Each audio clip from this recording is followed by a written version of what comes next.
بسم اللہ الرحمن الرحیم۔ جی این سٹوری دیکھنے والے تمام دوستوں کو السلام علیکم۔ پیارے دوستو، سینکڑوں برس کی بات ہے کہ قاہرہ میں ایک سوداگر رہا کرتا تھا۔ اس کا نام تھا حسن بغدادی۔ یہ سوداگر بڑا دولت مند تھا۔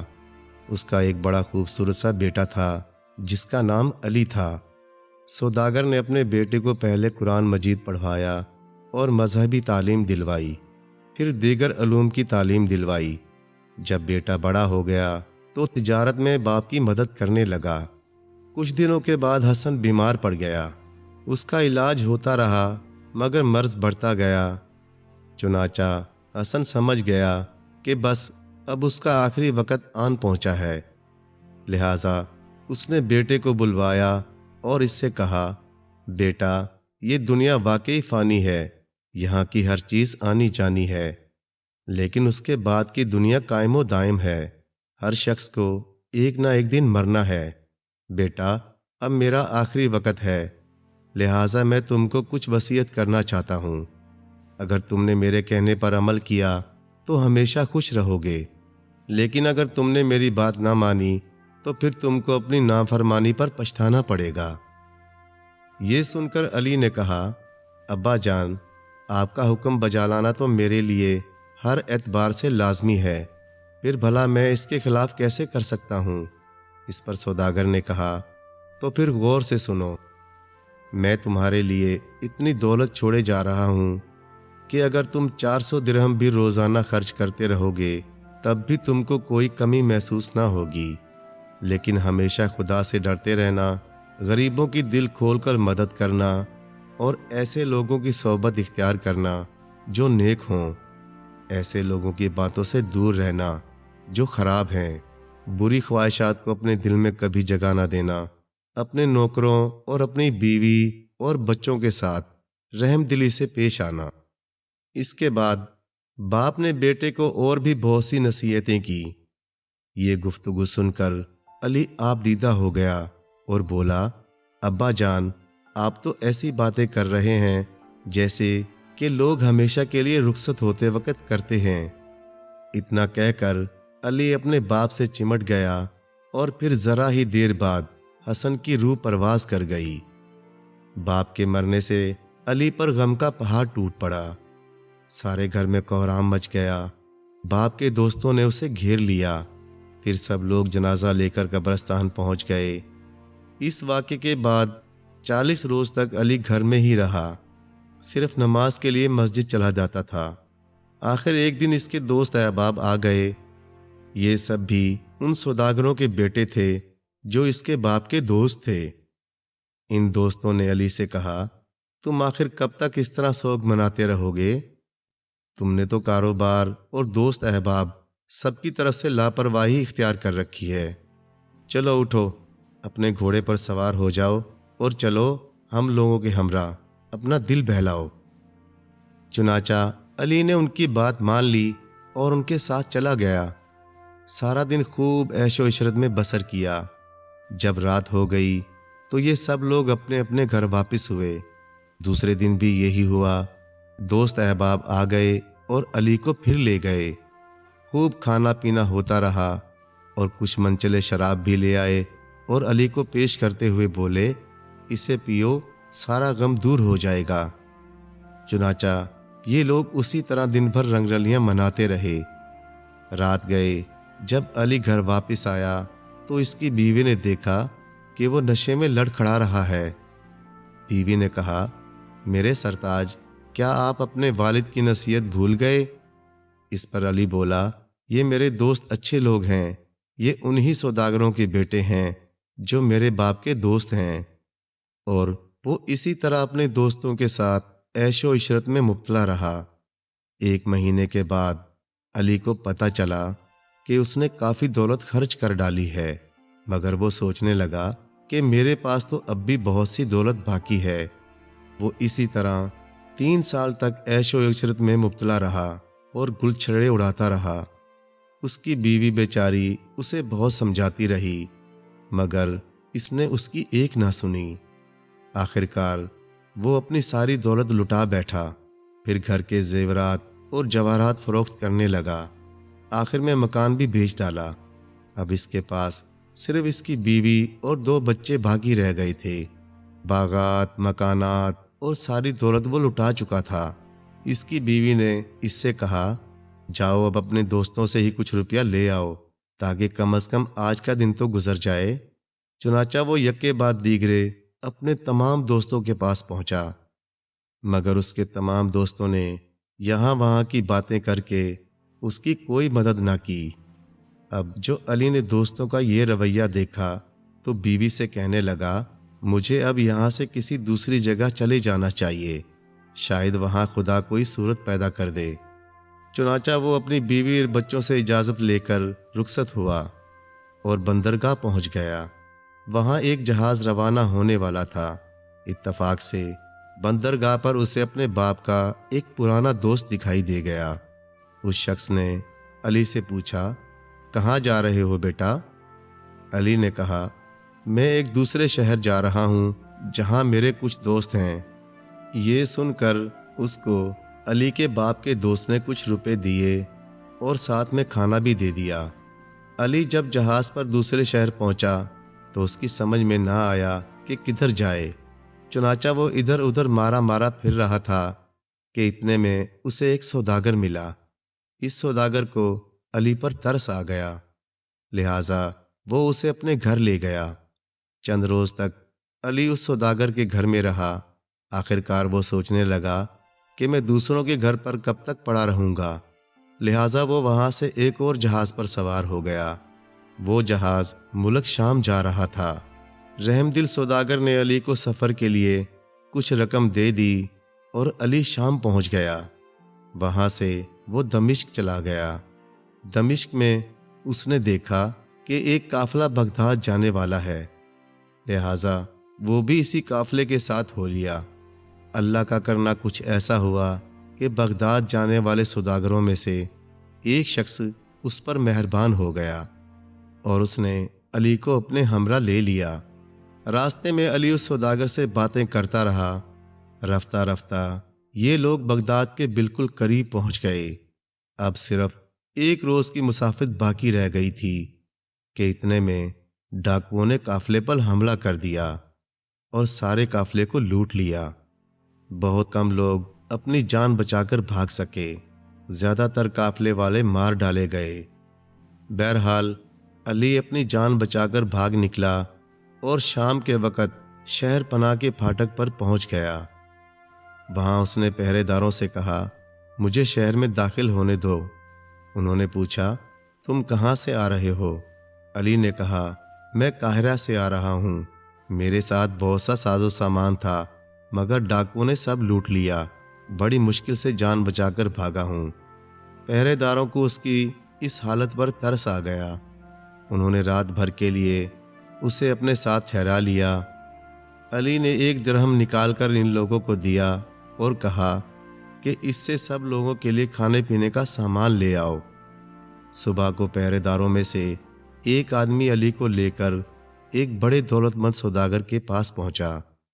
اس دولت مند آدمی کو علی کی باتوں کا یقین آ گیا، کیونکہ وہ سن چکا تھا کہ ڈاکوؤں نے قافلے کو لوٹ لیا ہے۔ چنانچہ اس نے علی کو اپنے گھر میں بڑی عزت سے رکھا اور اچھا لباس بھی دیا۔ پھر اس سوداگر نے اپنے ایک غلام سے کہا، مسعود، اب ان کو تم میرے مکانات دکھا دو اور جو مکان ان کو پسند آ جائے اس کی چابی ان کے حوالے کر دو۔ چنانچہ علی اور وہ غلام روانہ ہو گئے۔ ایک سڑک پر 3 مکانات برابر برابر بنے ہوئے تھے۔ علی نے پہلے اور دوسرے مکانات کی جانب دیکھا اور پھر بولا، وہ تیسرا مکان جو بڑا سا ہے وہ کس کا ہے؟ غلام بولا، وہ بھی میرے آقا کا ہے۔ اس پر علی نے کہا، اسے کھولو۔ یہ سن کر غلام گھبرا گیا اور بولا، نہیں نہیں، ایسا نہ کیجیے، یہ مکان بڑا خطرناک ہے، نہایت پراسرار ہے۔ جو شخص رات اس مکان میں بسر کرتا ہے وہ صبح کو مردہ پایا جاتا ہے۔ ہم لوگ لاشیں اٹھانے کے لیے بھی دروازہ نہیں کھولتے، بلکہ دوسرے مکانوں سے اس کی چھت پر چڑھ جاتے ہیں اور لاش اٹھا لے جاتے ہیں۔ یہ سن کر علی بڑے زور سے چلایا، کھولو اس کو۔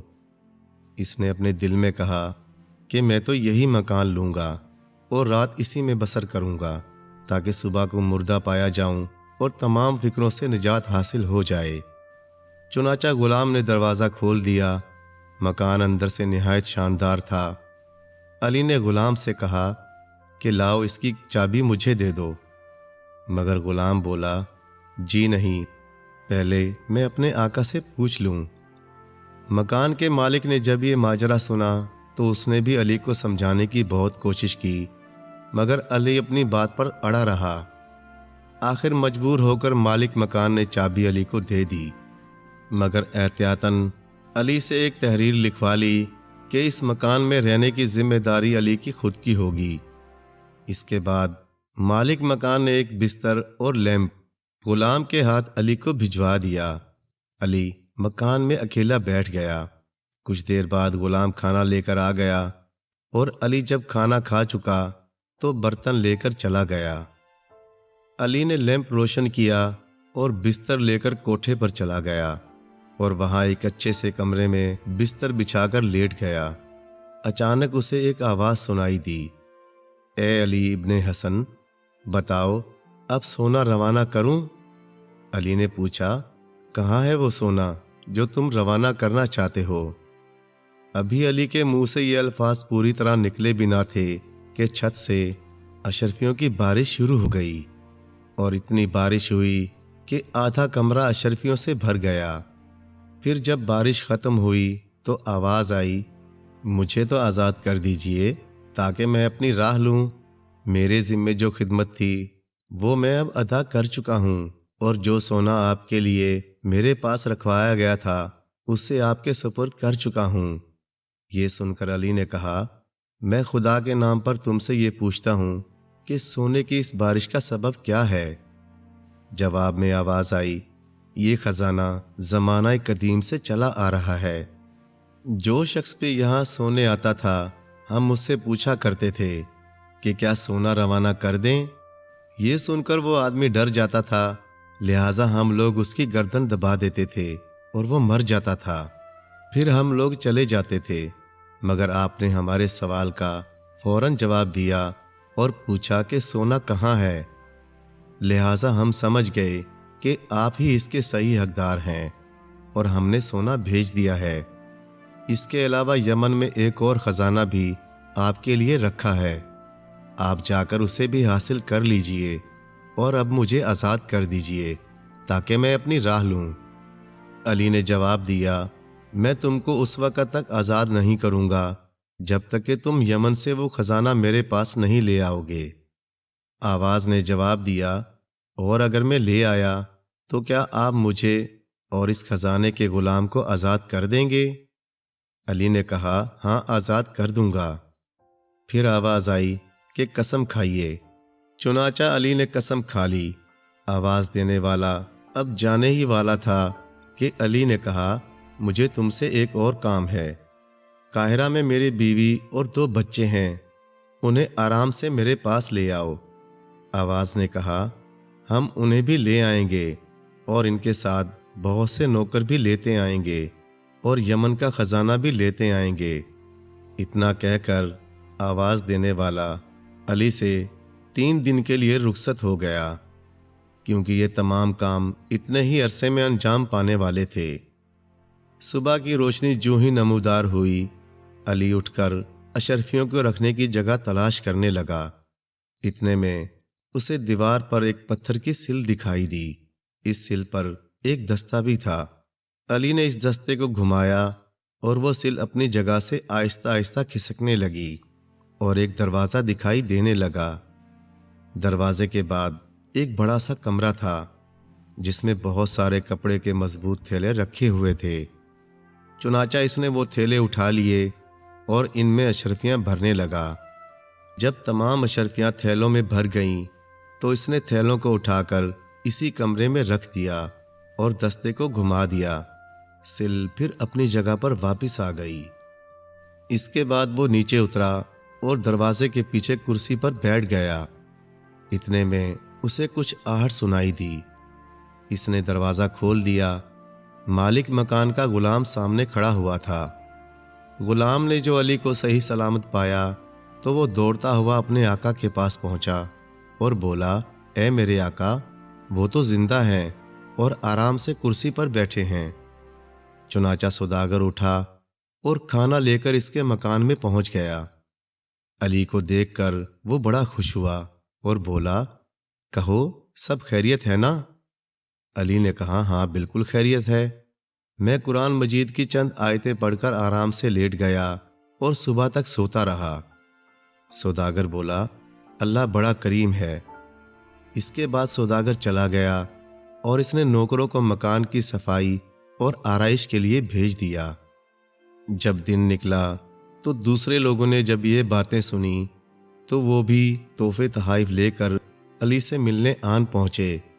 لوگوں نے پوچھا کہ آپ کا باقی سامان کب تک آ جائے گا؟ اس پر علی بولا، 3 دن میں۔ چنانچہ 3 دن بعد اشرفیاں برسانے والا جنات آ گیا اور اس نے کہا، خزانہ آ رہا ہے، جائیے اور اسے وصول کر لیجئے۔ علی نے جب یہ سنا تو وہ دوسرے سوداگروں کے پاس پہنچا اور بولا، میرے ساتھ چلیے، میرا قافلہ سامان لے کر آ رہا ہے، اسی کے ہمراہ میرے بیوی اور بچے بھی ہیں۔ لہٰذا یہ سب لوگ روانہ ہو گئے۔ کچھ دور جانے کے بعد انہوں نے گرد و غبار اٹھتے دیکھا، اور جب گرد و غبار جھٹ گیا تو انہوں نے دیکھا کہ بہت سے گھوڑے، گدھے، اونٹ اور نوکر چاکر ناچتے گاجتے چلے آ رہے ہیں۔ نوکروں کا جو سرگنا تھا وہ آگے بڑھا اور علی کے ہاتھ پر بوسہ دے کر بولا، اے میرے آقا، ہم لوگوں کو آنے میں ذرا دیر ہو گئی۔ دراصل ہم لوگوں کو کل ہی یہاں پہنچ جانا چاہیے تھا، لیکن ڈاکوؤں کے خوف سے ہم لوگوں نے رات میں سفر کرنا مناسب نہ سمجھا۔ اس کے بعد علی اور تمام دوسرے سوداگر اپنے اپنے گھوڑوں پر سوار ہو گئے اور قافلے کے آگے آگے روانہ ہو گئے۔ سوداگروں نے اتنے نوکر چاکر، سامان، علی کی بیوی اور بچوں کے زرق برق لباس دیکھے تو وہ دنگ رہ گئے۔ ایک دوسرے سے کہنے لگے، واقعی اتنا قیمتی ساز و سامان تو شاید بغداد کے بادشاہ کے پاس بھی نہ ہوگا۔ غرض یہ سب لوگ علی کے مکان تک پہنچ گئے۔ تمام مرد علی کے ہمراہ ٹھہرے اور عورتیں علی کی بیوی کے پاس چلی گئیں۔ جس سوداگر کے مکان میں علی ٹھہرا ہوا تھا، اس نے علی سے کہا، اپنے غلاموں اور گھوڑوں، گدھوں اور اونٹوں کو میرے دوسرے مکان میں بھیج دیجئے تاکہ وہ آرام کر سکیں۔ اس پر علی بولا، اس کی ضرورت نہیں، یہ لوگ آج رات ہی ایک دوسری جگہ چلے جائیں گے۔ یہ کہہ کر اس نے تمام نوکروں اور غلاموں کو رخصت کر دیا۔ جناتوں کو جو آزادی ملی تو وہ بہت خوش ہوئے اور فوراً اڑ کر اپنے گھروں کو چلے گئے۔ علی جب اپنی بیوی کے پاس تنہا رہ گیا تو اس نے پوچھا، اب بتاؤ میری غیر موجودگی میں تم پر کیا گزری؟ اس نے بتایا کہ وہ بہت پریشان رہی، تنگ دستی، فاقہ کشی اسے گھیرے رہی۔